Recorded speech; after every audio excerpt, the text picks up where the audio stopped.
Hi everyone, welcome to Tim's Vinyl Confessions. I'm Tim Durling, Matt Phillips. We're at Matt's place for I think the first time in quite a while. Over a year. Yeah, doing one of these videos, so this is cool. On this episode, you might notice behind us, we got a little bit of Aerosmith memorabilia. This is another episode where we're going through books. We've done one on Kiss, we've done one on Van Halen, and Aerosmith. There are a few books out there. The only band that I can think of where, other than Kiss, where most of the group has done books. You know, Yeah, three right, out of the that's five, right. 3 out of the 5 members of Aerosmith have done books. I don't know if Tom Hamilton or Brad Whitford will do a book or not, but Aerosmith are actually the first band that I actually bought an autobiography. Oh, about. okay. Yeah, the first time a band that I liked put out an autobiography. Oddly enough, they were the first box set I ever bought too, which is behind us. You can see Matt's copy of Pandora's Box. So, 1997, actually October of 1997, they released their official autobiography called Walk This Way, of course. It's Aerosmith with Stephen Davis. Stephen Davis is the same writer as Hammer of the Gods, Yes, the yeah, Led yeah. Zeppelin book. Did you ever read that book? I did, yeah. I haven't read that one yet. I gotta find a copy of that. This is what it looks like on the inside. I like it because it looks like an old encyclopedia or an old textbook or something like that. And this book was a long time in the making. Actually, I think they'd started writing it around the time of Get a Grip. And they thought they were ready to put the book out, but a lot happened in that time. Joey Kramer took his leave from the group, and much more on that later. And they had a lot of issues with their manager, Tim Collins, and they ended up changing management. So this came out, it's as recent as 9 Lives, which came out in early 1997. So this tells the story of Aerosmith from the very beginnings, the childhoods of each of the band members, and all the way up till early 1997.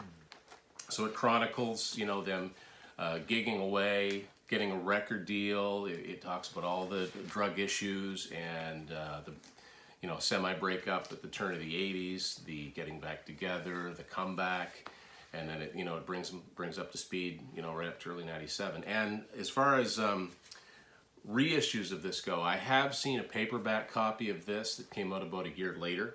Oh, okay. Yeah, and it is as recent as summer 1988, so it talks about the god-awful song from the Armageddon soundtrack, unfortunately, their only #1 song. And it also talks about Joey Kramer's accident with, fire, the gassing his car up. So it was a little bit more recent version. And since then, really, I think there's not as much need for an updated one of this particular, because there's been lots of books that have brought us up to speed since then. As far as the setup on this book, it's not written like a story. It's actually mostly interviews with people, so it'll have the person's name and a heading. You'll see that format actually later, like Motley Crue's The Dirt book, Kisses Behind the Music. If you're familiar with those books, then that's kind of the style. And the Kiss book, Nothing to Lose, uses that too. Right. Which is interesting because basically this is where you get the same story from different perspectives, which can be the same or they can be very, very different. They talk to old road crew guys, they talk to producers, they talk to some managers, they talk to record company people, they talk to, I think in some cases, they talk to people from other bands that toured with Aerosmith. Aerosmith had a reputation for being not the nicest guys to tour with in the beginning. If you can ask the guys in Kansas and Rush about that, for starters. But it's a really good book, really brings you up to speed. And I remember distinctly when I first got this book, I hadn't really listened to much Aerosmith in a long time, even though I've been a fan for a long time. This book, after I read it, I remember getting my guitar out and putting on the Pandora's Box set and sitting there with my guitar trying to figure out as many, Aerosmith songs as I could, and failing miserably, Not by easy the to way. do. No. So many of them are based on 2 guitars, and so many of them you really can't tell what they're doing. Yeah. There are some easy ones, like Mama Ken's pretty easy, but Steven Tyler wrote that himself, and, Same Old Song and Dance isn't the hardest thing in the world, but a lot of them are, but just figuring out but it just got me listening to Aerosmith for the first time, and I think a really good book on a band will do that. It makes you, especially when they go into detail about the recording of an album, you want to go back and listen to it and go, wow, that was, one of the things that always stuck with me is when they were recording an album that I just love, Night in the Ruts from '79. That was the one that, Joe Perry left during the recording of it and was replaced by Jimmy Crespo. But it talks about they were doing a song called Cheesecake, which is heavy on slide guitar. And Joe would go from slide guitar over to his regular guitar, all live in the studio in real time. And it just showed that even at their most weakest point, when they were there to record, they came to work. And I just thought that was really, really, really interesting. So it's still a good book, you know, a little out of date now, but it's still a good book. And it, like I said, it brings you up to speed all the way up to 1997, which, I mean, their biggest selling albums, all of that stuff that took place. One of the most remarkable comebacks, I think, in rock. Yeah, with exactly. Permanent Vacation. It's all here. So The only knock I would really have on this book compared to some of the other ones we're going to talk about, as far as photography and stuff, it's all black and white. Like there's no color stuff throughout. So. Yeah. So there's been lots of Aerosmith books. We certainly don't claim to have them all. And so what we've got here is, you know, we've got all the band members' written books. For instance, one that came out in, when did this come out? 2006. That one's 2011. 2011. So you have Joey's book too. yeah, okay. So this is one that Matt doesn't have. This came out in 2009.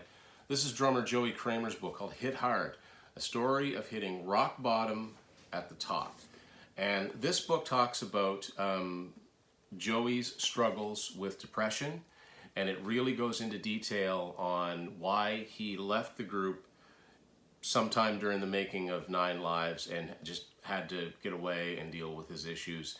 He had a lot of issues with his father, you know, abuse issues and stuff like that. It basically goes into his life, always being insecure. This one does have some color photos and some great early family photos of you know, Joey and his family. Actually, quite well put together. Yeah. For, I mean, Nikki Sixx wrote the foreword on this. You know, Aerosmith and Motley Crue have a lot of things in common, and so it's got some, you know, photos of the band from the '90s and the early 2000s, and yeah, there's some good stuff here. There's some good stuff here, and it's a powerful read. But what I like, it talks about a lot of just how bad it was during the Rock and a Hard Place period, and you know, it's just a wonder these guys are still kicking to this very day. But this is a good book for anybody that struggled with mental illness, to say it doesn't matter how famous you are, you can, you know, there's things to learn from this. It's a good read. Awesome. I'd really like to pick that one up. Yeah. So next up, of course, the mouthpiece, the demon of screaming, Steven Tyler. Does the noise in my head bother you? Which is a lyric from the song "Something's Got to Give" from Nine Lives. I love it's a typical Steven Tyler quip. And this is actually a book I've only skimmed through. I actually picked this book up used without the slipcover. This is what it looks like underneath. Yep. And as you can imagine, you know, Steven has a lot to say. Yeah, and this, you know, this goes all the way up to, it talks about American Idol, which was a huge source of a huge bone of contention with the band. It took him away from the band, and you know, it talks about his, you know, various children with his various wives, and you know, some good color pictures in here. This book actually, I was just researching some stuff about this book, and it reached #2 on the New York Times bestseller list for fiction books. So it's actually printed by, I think, HarperCollins, which is quite a big imprint for. Yeah, and it's funny because he had become, you know, at that point, Steven had become quite a household name because of American Idol. Not that Aerosmith weren't big to begin with, but you know, it really gives you a glimpse into, you know, how it works. You know, his various drug relapses, and so maybe one of these days I'll read it from start to finish. Yeah, it's about 376-ish pages. If you're wondering how much of this story that he covers, I wrote down that on the first 240 pages, the bulk of the book is talking about the early years, going right up into like the Permanent Vacation years. Yeah. Then you've got about 50-ish pages where he talks about the Permanent Vacation, then Pomp and Nine Lives, and then the last like chunk of it is about his American Idol stuff. So yeah, and like I think a lot, you'll find this trend with a lot of classic rock bands. At a certain point, there isn't so much music to talk about because they aren't putting out so many albums. But and this band has an awful lot of drama to talk about.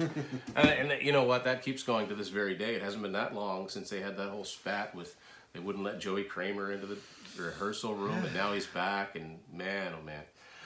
One of my favorites, and I think Matt will agree, and I love this format of book, came out 2010. This is Aerosmith, the ultimate illustrated history of the Boston Bad Boys, and it's credited to a guy named Richard Beanstalk, but it's actually articles that have been written by a variety of different sources, a variety of writers. There's 18 different writers in here that are providing reviews of all the albums they've given. So it's not just one person's collection of memorabilia. It's like 18 different people contributing. Yeah, this is like a real treasure trove for a fan. There's some good content in here, but there's also so many, I mean, obviously by the nature illustrated. Just to give you an idea, I mean, what you're seeing here, none of this is Aerosmith, but they're all Aerosmith related. You've got, Rufus Thomas' single "Walking the Dog," which Aerosmith did in their first album, and then Rat basically covered Aerosmith's version of that.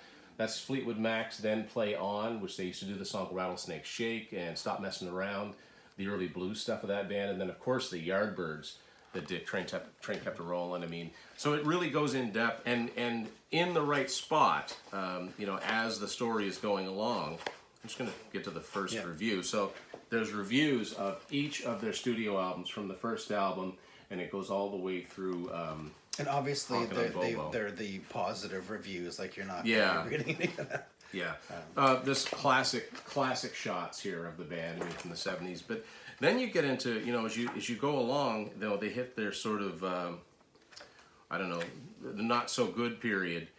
There's photos here I've never seen. Like there's one here of Joe when he was with the Joe Perry Project in the early '80s. So he's playing L'Amour's, which is a small club in Brooklyn. So basically, he went back to the beginning on, on that stuff. But and it talks about the troubles. It goes into the American Idol stuff, and it talks about, Stephen falling off stage, and it goes into some pretty good depth.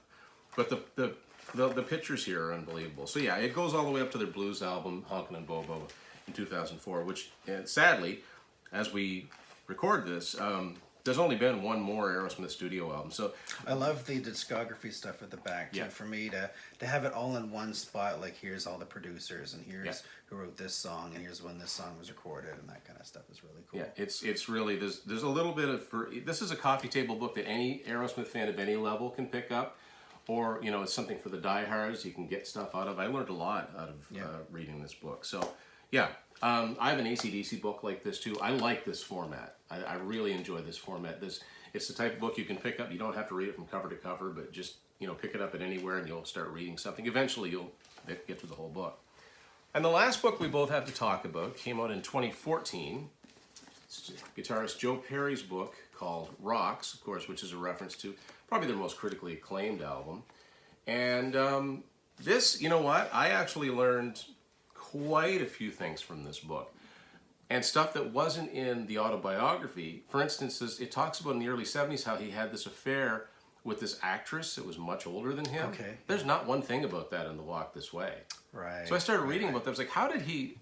It couldn't have been. He must have left it out on purpose. Yeah. I mean, he talks about later on how his wife was giving him a hard time for getting into voodoo because weird things were happening, and it's a good book. Jimmy Page contributes to this as far as writing. He's got it in Slash, and again, cool pictures. That's one thing I'd like to see the Walk This Way book done with some color pictures. Yeah. If the way I kind of looked at this book, actually, Joe Perry's book is probably my favorite thing that I've read about Aerosmith. If this is sort of the dirt version, or actually this came out a little bit before, but this is like their dirt version of Aerosmith. Yeah. This is like their David Lee Roth book. Yes, all over the place, but a really fun read. This is somewhere in the middle. Like, this gives you the facts, and Joe Perry's not. Joe and Stephen are so different, the yin and yang of Aerosmith, and this is such a different outlook, but I think it's a more balanced outlook. Granted, it's from his perspective, there's always a different side of it, but between, you get a really good picture of Aerosmith from reading all these, because there are a lot of commonalities you start to read about. Oh yeah, this is how they get signed, and this is when this happened and when that happened. So, you know, there's a lot of good books out there. Are we missing anything? You know, or is there any Aerosmith books that are like, you know, yeah, that's good, but you really need this one? Let us know in the comments. Do you think we're going to get a Tom Hamilton book? Because I thought I heard them talking about that. Tom's been through a lot. You know, he's had a lot of health issues. I'd love to get Brad Whitford's take on things. He's always been like the unsung hero of Aerosmith and kind of the quiet guy in the background. So who knows? You know, it's the joke is with Joey, Brad, and Tom, they refer to themselves as LI3 when they travel anywhere, meaning the less interesting three, because so much of the attention is on, you know, Tyler and Perry. But there you go. That's our look at our Aerosmith book. Well, not discarded, bibliography, I guess. So yeah, let us know what you think. What's your favorite Aerosmith-related book? And thank you for watching Tim's Vinyl Confessions.